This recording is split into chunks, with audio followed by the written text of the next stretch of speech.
वैसे तो मैं सोच रहा था ये लीला कब सुनाऊं, पर अभी एक जगह से कड़ी मिल रही है तो सुना देते हैं। तो कंचन वन में सीता जी का सबसे प्रिय जो उत्सव है, सबसे प्रिय जो मतलब कहें तो केली है, वो है झूला की। हिंडोला झूलवे में हमारी सिया जी को बहुत सुख मिला है, और यही हमारी श्री जी को है, श्री जी को भी बहुत सुख मिला है। हमारी प्रिया जी खूब भाव से हिंडोला झूले। एक दिन कंचन वन में सब सखीन ने खूब सुंदर झूला को निर्माण कियो। हमारे ब्रज में हिंडोला कह दें, हिंडोला को निर्माण कियो। और कैसे कैसे कोई रत्न के बनाए हैं, कोई पुष्पन के बनाए हैं, कोई लता पत्रन के बनाए हैं। कभी कभी ऐसे तटीय स्थान में जाए कि आप देखोगे तो कभी कभी वृक्ष की एक ही डाल ऐसी जा रही है, वो अपने आप ही झूला बनो भयो है वासे, ऐसी सुंदर सुंदर। ये सब वृंदावन के वृक्ष जो हैं, ये सब सखीन के ही अनुचर हैं। कभी कभी प्रियालाल जी के लिए अपने आप ही सघन वन ऐसे कुंज बना दें कि यहां में कभी श्याम सुंदर आए और लीला करें। तो चंद्रकला आदि सब सखीन ने, हमारी श्री चंद्रकला जी जो कि जिनके स्वरूप ही श्री अग्रदास जी महाराज हैं। महाराज जी कल कह रहे हैं ना, श्री अग्रदास जी का चरित्र तो आप सबने लीला में देखा, पर वे किनके स्वरूप हैं? चंद्रकला जी, उनकी योग्यताएं देखिए आप, वो क्यों इतनी प्रिय हैं सिया जी को। तो एक सुंदर झूला बनो है और सब सहचरी गण सिया जी को लेकर के निकुंज में गए हैं, कंचन वन में। और कंचन वन में जैसे ही पहुंची, सिया जी ने जैसे ही झूला देखो, आपको जो भायो 3-4 प्रकार के झूला तैयार किए हैं, एक झूला बहुत सुंदर लगो, आप जाए के वापे विराज गए। सब सहचरियां प्रेम से श्री सिया जी को झूला झुला रही हैं।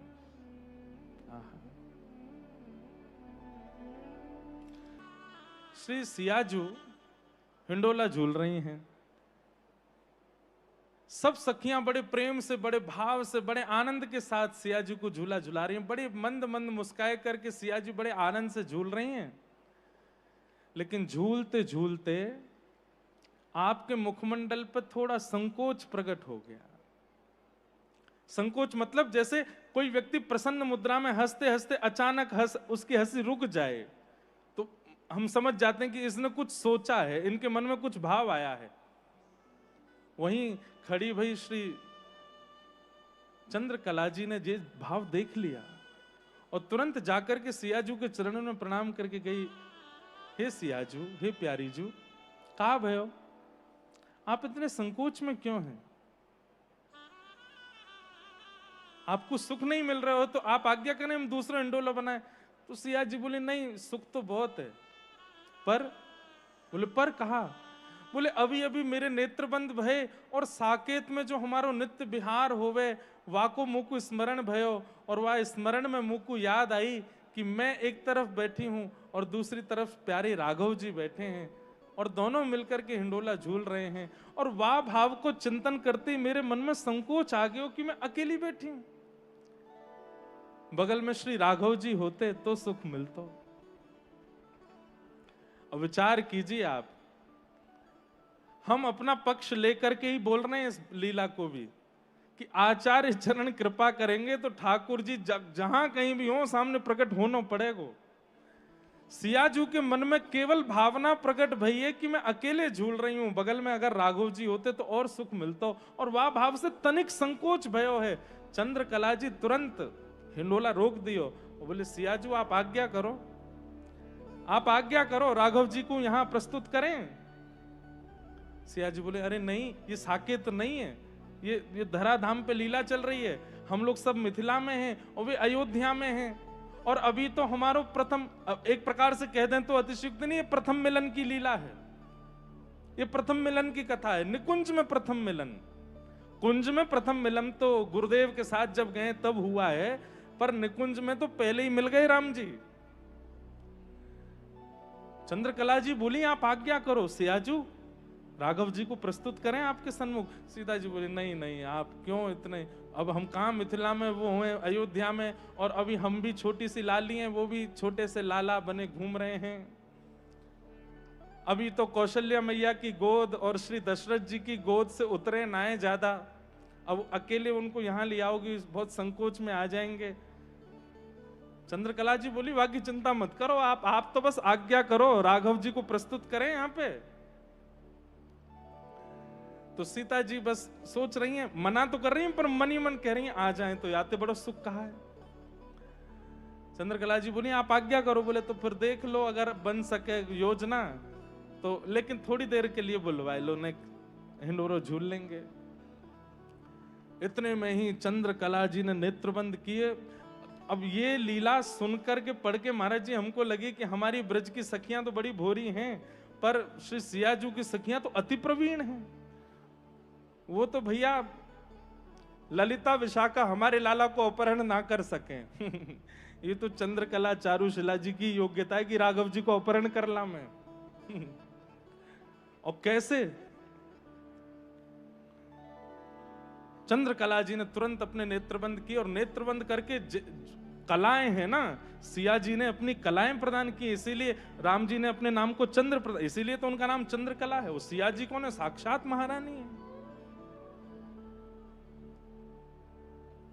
नेत्रबंद करके समस्त शक्तियों को अपने सामने तुरंत तत्क्षण प्रकट होने के लिए आज्ञा की। उसी समय जितनी शक्तियां होती हैं सब सामने हाथ जोड़ करके प्रकट हो गई। बोले हे चंद्रकला महारानी जी, हे सर्वेश्वरी जी, आज्ञा करें, हम क्या सेवा कर सकते हैं। बोले पहले तो हमको यह बताइए कि इस वक्त अयोध्या में श्री राघव जी कहां हैं। तो एक मोहिनी विद्या आदि सब विद्याएं शक्तियां सब प्रकट हो गई। तो एक विद्या ने तुरंत एक, जैसे मानो अब उस समय में तो क्या कहेंगे, आज की भाषा में कहें तो एक जैसे मानो एक स्क्रीन जैसी प्रकट कर दी और उसमें दिखाया कि राघव जी अपने सब बाल सखाओं के साथ में क्रीड़ा कर रहे हैं, खेल रहे हैं, छोटे से राघव जी। एक शक्ति से पूछा आगे क्या करने वाले हैं। बोले अब बस थोड़ी देर में अयोध्या में एक परम सुंदर प्रमोद वन है, वहां राघव जी नित्य शाम को जाते हैं, ये प्रमोद वन जाने वाले हैं। बोले ऐसी स्थिति बताओ जब इनके साथ में ये सब ना होते हो सखा इनके। बोले कि वो प्रमोद वन में अकेले ही जाते हैं। बोले बस ठीक है। जैसे ही प्रमोद वन पहुंचे, प्रमोद वन सहित राघव जी को यहां लेकर के आओ, कंचन वन में प्रकट करो, मिथिला में प्रकट करो। यहां ऐसी लीला पड़ी कि श्री राघव जी अपने सब बाल सखान के साथ खेल रहे हैं और खेलते खेलते उनको अपने स्वप्न की स्मृति भई। आज सुबह सुबह श्री राघव जी ने एक स्वप्न देखो है और वह स्वप्न में कहा देखो कि श्री राघव जी अपने भवन से निकस करके जब गए तब एक परम प्रवीण विप्र उनको मिले और वे विप्र राघव जी से कहें कि आप चक्रवर्ती सम्राट जी के लालन श्री राघव जी हैं ना। तो राम जी कह रहे हैं हाँ, ये स्वप्न है राम जी का। राम जी कह रहे हैं हाँ हम उन्हीं के लाला हैं। बोले हम ज्योतिषाचार्य हैं, हाथ देखना जानते हैं, सब कुछ हमको पता है, आपकी आज्ञा हो तो हम आपका हाथ देख के सब बताएं। तो राम जी ने एक अपनो हाथ आगे कियो। अब मन में तो हमारे भाव आया कि क्यों दिखवा रहे हैं राम जी हाथ। तो क्योंकि वो आगामी युग में कृष्ण भी तो बनने वाले हैं, तो उनको ये सब भाव बड़े प्रिय लगते हैं। मानो ज्योतिषाचार्य जी को हाथ दिखवा करके ज्योतिषाचार्य जी बोल रहे हैं कि आप तो नारायण के समान हैं, आप तो साक्षात ऐसे हैं, आप तो कपिल भगवान के समान बुद्धिमान हैं, आप तो ऐसे सब भाव प्रस्तुत करते चले गए। श्री राघव जी महाराज बस बैठे हैं। इतने में ही जो विप्रदेव हैं उन्होंने राघव जी के नेत्रों में देखा। बोले और कुछ जानना है। तो राम जी बोले ब्याह की बताए दो ने, ब्याह आदि को कहा योग है। तो विप्रदेव बड़े प्रसन्न हो गए, राम जी के छोटे छोटे मुख से बड़े संकोच के साथ पूछ रहे हैं। तब कह रहे हैं कि बोले महाराज आपके गुरु, आपके यहां श्री विश्वामित्र जी का आगमन होगा और उनके साथ आप वन में जाएंगे, बड़े बड़े राक्षसों का वध करेंगे, तभी आपको मिथिला के राजा जनक जी का आमंत्रण आएगा और आप वहां जाएंगे और वहां पर आपको एक धनुष दिखेगा। वहां पर एक योजना बनेगी जिसमें आपको धनुष भंजन करना पड़ेगा और उसके बाद मिथिलेश कुमारी सियाजू के साथ आपका ब्याह होगा। मिथिलेश कुमारी सियाजी को नाम सुनते ही राम जी के रोम रोम पुलकित है गए। लेकिन ये मिथिलेश कुमारी जो सियाजी है ना, राम जी बोले हाँ, इनसे प्रथम मिलन आज ही आपका होने वाला है, आज ही आप इनके सन्मुख जाएंगे। ये बात सुनते ही राम जी के नेत्र खुल गए, स्वप्न टूट गए। अब राम जी बार बार सो रहे हैं कि आगे कहा भयो, कैसे मिलेंगे बताओ तो सही।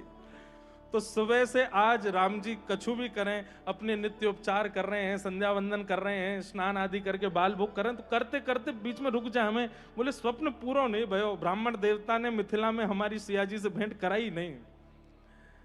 आज आप बालकन के साथ खेलते खेलते शाम को जैसे ही प्रमोद वन में पहुंचे हैं, और प्रमोद वन में जाकर के आप घूम रहे हैं, यहां चंद्रकला जी ने सब शक्तियों को भेजा है, जाओ जाकर के प्रमोद वन सहित राम जी को लेकर के आओ।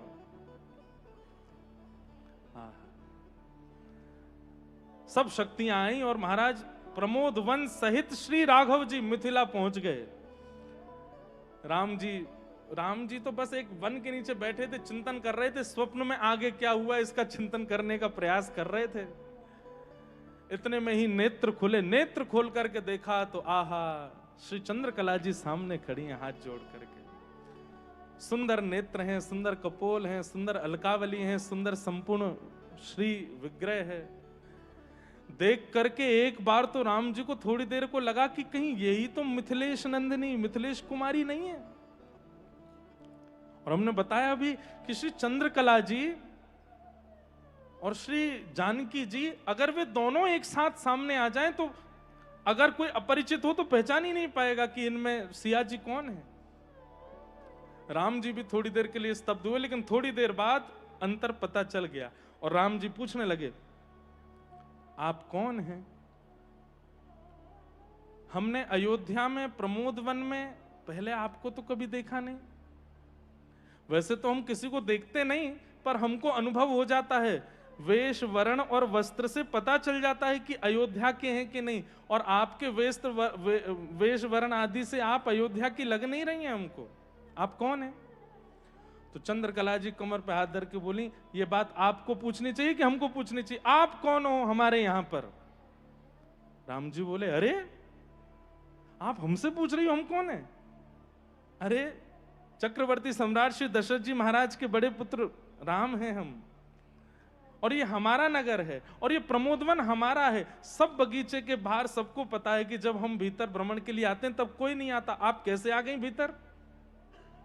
चंद्रकला जी बोली, सुनिए चक्रवर्ती सम्राट जी के पुत्र, ये प्रमोदवन नहीं है, ये हमारी मिथिला का कंचन वन है। मिथिला का कंचन वन नाम सुनते ही राम जी तो इधर उधर देखने लगे, बोले कैसे कह रही हो कंचन वन? बोले और नहीं तो ये हमारी मिथिला का कंचन वन है।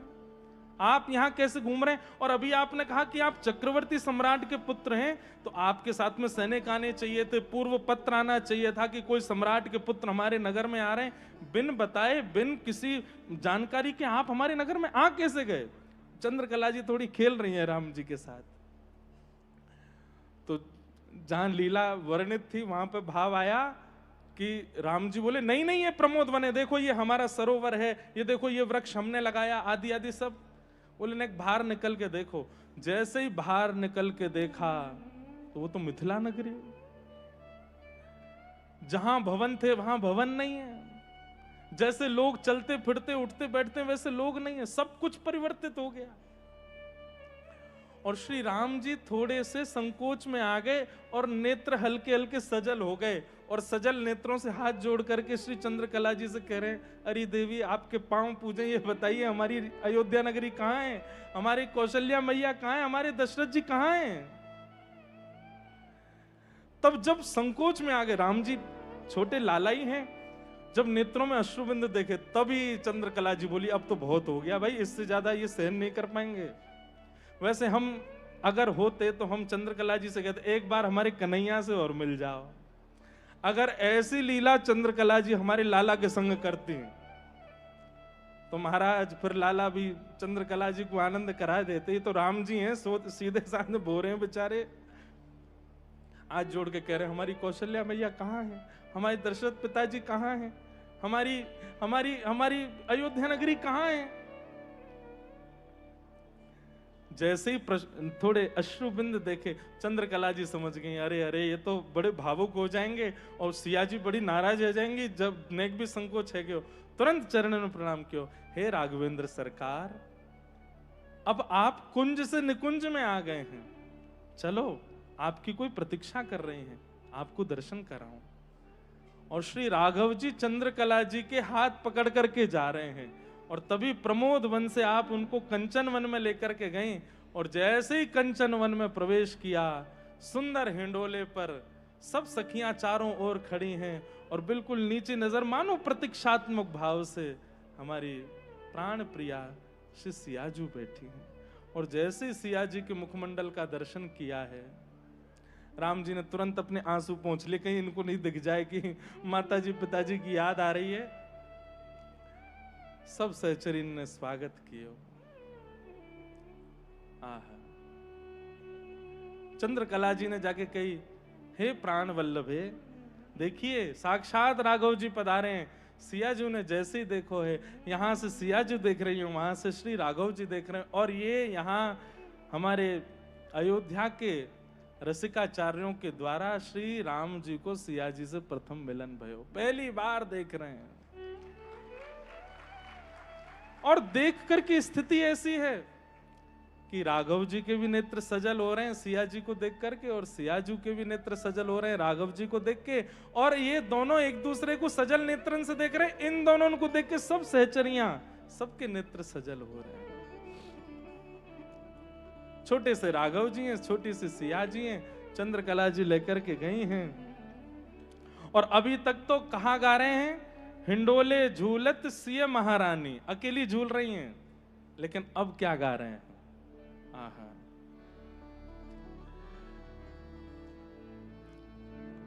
कोई राग बदलो न। गुरु विश्वामित्र जी के साथ मुकु आनो ही है, लेकिन अभी मुकु आज्ञा प्रदान करो। तो सीता जी कहती हैं, आप अगर इस प्रकार यहां से जाएंगे तो ये जितनी सहचरियां हैं आपके वियोग में प्राण त्याग देंगी, ऐसे कैसे जा सकते हैं आप यहां से। तब राघव जी बोले, आपके पास में साक्षात सर्वेश्वरी बैठी हैं, इनको नेक हमारे पास बुलाओ। चंद्रकला जी आई, हे सर्वेश्वरी जी, जब आप जगन्नियंता जगदाधार साक्षात चक्रवर्ती सम्राट के पुत्र को प्रमोदवन सहित यहां ला सकती हो, तो एक लीला और कर दीजिए। बोले क्या लीला करनी है? बोले लीला ऐसी कर दीजिए कि ये जो कुछ भी अभी लीला घटी है, सब सहचरियों को स्वप्नवत लगे, और थोड़ी देर में ऐसा लगे कि मानो इनके नेत्र खुले हैं, और ये जो भी कुछ देखा था, हिंडोला का उत्सव आदि, ये सब स्वप्न था। चंद्रकला जी तो थोड़ी सी रुष्ट हो गए, ऐसे क्यों करना है, आप कहीं नहीं जाएंगे, अब आप यहीं रहेंगे, सदा हमारी सिया जी के पास ही रहेंगे। तब राम जी राघव जी बोले कि हमको थोड़ी लीला भी करनी है और मर्यादा को भी ध्यान रखना है, आप बिल्कुल निश्चिंत है जाओ, सिया जी की बिल्कुल चिंता मत करो, द्वापर में ये किशोरी जी बन के आएंगी, ये धक्का दे दे के भेजे करेंगी, जाओ, हम तब भी नहीं जाएंगे, हम इन्हीं के पास ही बैठे रहे करेंगे, लेकिन अभी हमको थोड़ी मर्यादा को ध्यान रखना है। चंद्रकला जी अति प्रवीण हैं, जो आज्ञा। सिया जी ने भी, अच्छा जब तक सीता जी नहीं कहे तब तक कैसे हो, सिया जी ने भी कह दी, बोले हाँ राघव जी जो कह रहे हैं वो कर दीजिए। चंद्रकला जी बोली ठीक है, स्वप्नवत पूरी लीला होगी, और थोड़ी देर में सहचरियों को ऐसा अनुभव होगा कि मानो जैसे निद्रा से उठी हैं और अभी अभी स्वप्न पूर्ण हुआ है। लीला हो गई। अब राम जी चंद्रकला जी के पीछे पीछे घूम रहे हैं, बोले क्यों, अब प्रमोद वन सहित हमें वापस तो कर आओ। तो चंद्रकला जी भी खूब आनंद कर रही हैं, जल्दी कब आएंगे आप बताओ। तब राम जी ने अपनो एक समय बताई दिया चंद्रकला जी को कि पूरे दिन में हम यह समय प्रमोद वन में रहेंगे, आप जब चाहो हमारो वहां से हरण करके ले आए करो। तो जब जब सिया जी के मन में भाव उत्पन्न हुए, प्रमोद वन में श्री राघव जी जाते हैं और चंद्रकला जी तुरंत लेकर के आती हैं और आकर के तुरंत प्रस्तुत कर देते हैं। बोलो चंद्रकला महारानी जू की। श्री चंद्रकला जी कौन हैं? यही श्री अग्रदेवाचार्य जी महाराज हैं, जिनके पीठ पर आप बैठे हो, जिनके स्थान पर आप बैठे हो। भैया बड़ी रहस्यमयी कथाएं हैं इनकी, बड़े आनंदमयी कथाएं हैं इनकी। राघव जी प्रमोद वन में पहुंचे और श्री चंद्रकला जी पुनः उनको अयोध्या पहुंचा करके आई, और श्री राम जी दोबारा गए और जाकर के श्री कौशल्या मैया की गोद में जाके पौड़ गए, लीला करके आए गए। तो इस लीला को सुनाने का एक ही कारण था। ये सहचरियां हम शब्द बोलते हैं, सखियां शब्द बोलते हैं। कल तिवारी जी पूछ रहे थे रात्रि में, महाराज जी आप अली शब्द बोल रहे थे, अली शब्द का अर्थ क्या? मैंने अली मतलब सखी, अली मतलब सहचरी। ये सहचरी सखी अगर वृंदावन और अयोध्या के नाम से बोली जाती हैं तो ये साक्षात आचार्य हैं। इनको आप नथनी वाली, घूंघट वाली, ओढ़नी वाली और नूपुर वाली मत समझियो। ये साक्षात जगत नियंता को भी लेकर के कहीं भी जा सकती है। इनकी यदि शरणागति हो जाए, आचार्य कृपा यदि कर दें, तो ठाकुर जी सब जगह हैं, बस माया का पर्दा हटाना है और वो माया का पर्दा हट जाएगा जो कुंती जी कह रही हैं। ठाकुर जी का प्राकट्य क्यों होता है? बोले तथा परमहंसानाम मुनीनाम ममलात्मनाम भक्ति योग विदानार्थम कथम पश्येमः स्त्रियः। ठाकुर जी राक्षसों को मारने नहीं आते हैं, ठाकुर जी तो वैष्णव भक्तों के लिए आते हैं। अरे रावण का वध यदि करना है तो राम जी पलक झपक के सोच लें कि हे रावण, ये जो जन्मा है लंका में, इसका वध हो जाए तो वहीं उनके चिंतन से हो जाएगा। लेकिन सबरी की जो इच्छा है, सबरी जो प्रतीक्षा कर रही है, उस प्रतीक्षा को ठाकुर जी ऐसे पूर्ण नहीं कर सकते। उसके लिए तो वन में जाना पड़ेगा। सीधी बात, दुष्ट दलन ठाकुर जी हैं, पर दुष्टों के संहार के लिए अवतार नहीं लेते हैं ठाकुर जी। ठाकुर जी तो भक्तों पर कृपा करने के लिए अवतार लेते हैं। कंस को मारने के लिए ठाकुर जी श्री कृष्ण बनकर के नहीं आए हैं। ठाकुर जी तो कुब्जा पर कृपा करने के लिए मथुरा गए हैं। ठाकुर जी तो देवकी मैया जो 11 वर्ष 56 दिन से प्रतीक्षा कर रही हैं, उन पर अनुग्रह करने के लिए गए हैं। पर हमारी दृष्टि में, हमारे भाव में प्रधान रूप से राक्षस वध आ जाता है। ऐसा नहीं है। ठाकुर जी राक्षसों के लिए लीला नहीं करते हैं, भक्तों के लिए लीला करते हैं। जामग मेरो गिरधार आवे, जामग मेरो गिरधार आवे, तन मन जो बन बारू,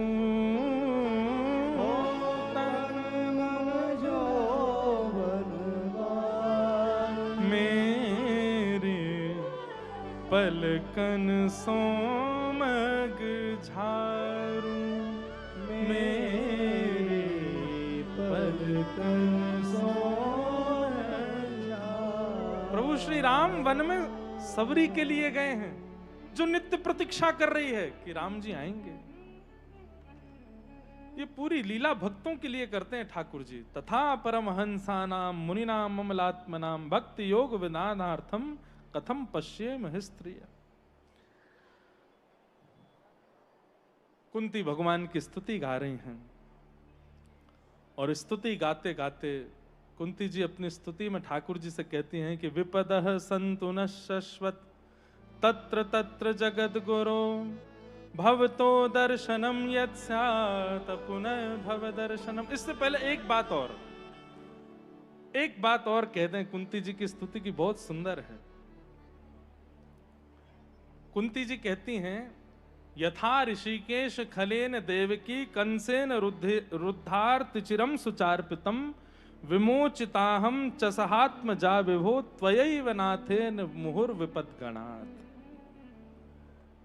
एक प्रकार से कुंती जी यहां पे कह रही हैं कि आप अपनी मैया से ज्यादा प्रेम हमसे करते हो। ठाकुर जी बोले क्यों? बोले कंस ने आपसे पूर्व जन्मे 6 बालकों का वध किया, पर आपने उनकी वैसे रक्षा नहीं की जैसे मेरे 5 बालकों की आपने छाया बन के रक्षा की है। इससे यह प्रमाणित होता है कि आप मुझसे ज्यादा प्रेम करते हैं। लेकिन नाथ, मैं भी एक शब्द कह दूं। बोले क्या? त्वयैव नाथेन मुहुर विपदगणात्।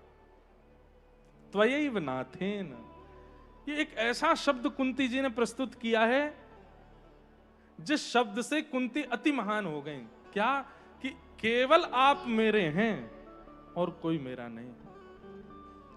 कहते तो हम भी हैं, हम राम जी के राम जी हमारे हैं, कहते तो हम सब हैं, पर राम जी को हमारे कहने के बाद हम सबको हमारा कहते हैं। ये भी हमारे हैं, वो भी हमारे हैं, वो भी हमारे हैं, वो भी हमारे हैं। पर कुंती जी तो अपने पुत्र, अपने परिवार, सबके सामने कह रही हैं कि केवल आप मेरे हो और कोई मेरा नहीं है। केवल आप मेरे हैं। हम कह सकते हैं ठाकुर जी क्या कहते तो सब हैं, ठाकुर जी आप हमारे हो, पर बगल में खड़ी पत्नी अगर कहे और हम, तुम भी हो, बच्चे कहें हम, आप भी हो। ठाकुर जी कहते हैं प्रेम गली अति सांकरी ताम दो ना समाए। पहले दिन महाराज जी कह के गए थे ना, रमन रीति वाले महाराज जी, कि ठाकुर जी चित्त में आ तो गए और तब तक नहीं जाएंगे जब तक आप नहीं कहोगे। आप कहते नहीं है, आप दूसरे को जब चित्त में लाते हैं ठाकुर जी कहते हैं अच्छा तो हम चलते हैं भैया। अब तुम पर घर एक ही है, कमरा एक ही है, या तो हमें बैठाओ या उनको बैठाओ। कुंती ने तो स्पष्ट कर दिया, बोले मेरे चित्त में और कोई है ही नहीं नाथ, केवल आप हो। त्वयैव नाथेन मुहुर विपत्कना। ऐसी कुंती जी ने भगवान की स्तुति गाई। भगवान कुंती जी पर कृपा करके जैसे द्वारिका प्रस्थान करने लगे तो युधिष्ठिर जी रोने लगे। युधिष्ठिर जी की भावना जब ठाकुर जी ने सुनी तो ठाकुर जी बोले अब हम दोबारा गीता कैसे सुनाएं। अब जहां हम नहीं सुना पाए, हम नहीं समझा पाए, वहां हमारे भक्त समझाएंगे। तो ठाकुर जी युधिष्ठिर जी आदि सबको लेकर के रणभूमि में गए, जहां पर भीष्म पितामह बाणों की सैया पर पड़े। और भीष्म पितामह जी पहले तो ठाकुर जी को देख करके मंत्रमुग्ध हो गए, वाह अपनी मृत्यु को मैं अब सफल बनाऊं इनको देख करके। लेकिन तभी पांडवों ने चरणों में प्रणाम किया और श्री भीष्म पितामह ने 5 प्रकार के धर्मों पर विवेचन किया। तत्पश्चात भीष्म पितामह बोले अब तुम लोग सब किनारे हटो, मुझे मेरा काम करने दो। ठाकुर जी सामने आकर के खड़े हो गए। आहा, भीष्म पितामह कह रहे अब खड़े रहिएगा। एक महाराज जी संगीतक एक ठुमरी गाते हैं ना, गोस्वामी तुलसीदास जी महाराज जी ठाकुर जी से निवेदन कर रहे हैं,